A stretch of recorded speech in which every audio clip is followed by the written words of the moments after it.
Before the Roman Empire, before the marble roads and arches, this place was Poseidonia, a powerful Greek colony on the southern coast of Italy. Today, we're exploring what life was really like there 2,500 years ago, when humans, not so different from people today, lived their lives and tried to build something that would last forever. Poseidonia was founded around 600 BCE by Greek settlers from Sybaris, a wealthy city in what's now Calabria. They chose this spot for its fertile plains and access to the sea.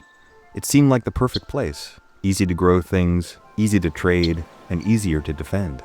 At the heart of this community were 3 massive temples. They weren't just impressive to look at. Life revolved around their gods. Hera, Athena, possibly Poseidon were honored in festivals, sacrifices, and athletic games. It was all part of how they made sense of their world.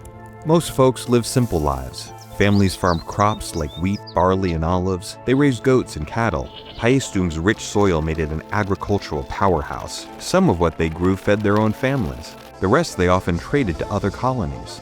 Men gathered in the town square, known as the agora. They would trade goods, talk politics, maybe gossip about their neighbors. The women mostly managed the homes, but they played a big role in spiritual life, especially in the worship of Hera. Their homes were modest, but well thought out, built with stone and mud brick, usually with central courtyards for light and ventilation. Wealthier families may have had mosaics and painted walls.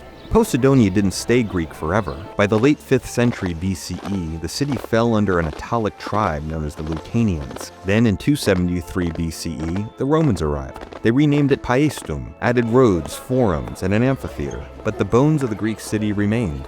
Over time, though, the land that made Poseidonia so appealing, that rich, flat soil, turned against it.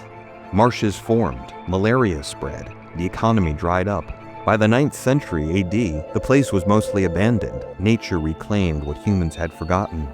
Though time buried its streets and homes, the soul of Poseidonia still stands, in stone, in myth, and in the legacy of how people lived and built a city meant to last forever. To hear about my personal experience visiting the ruins of Paestum, you can click here. If you're into exploring extraordinary places or want to see more historical recreations like this, consider subscribing to the channel. Thanks for watching. I'll see you next time.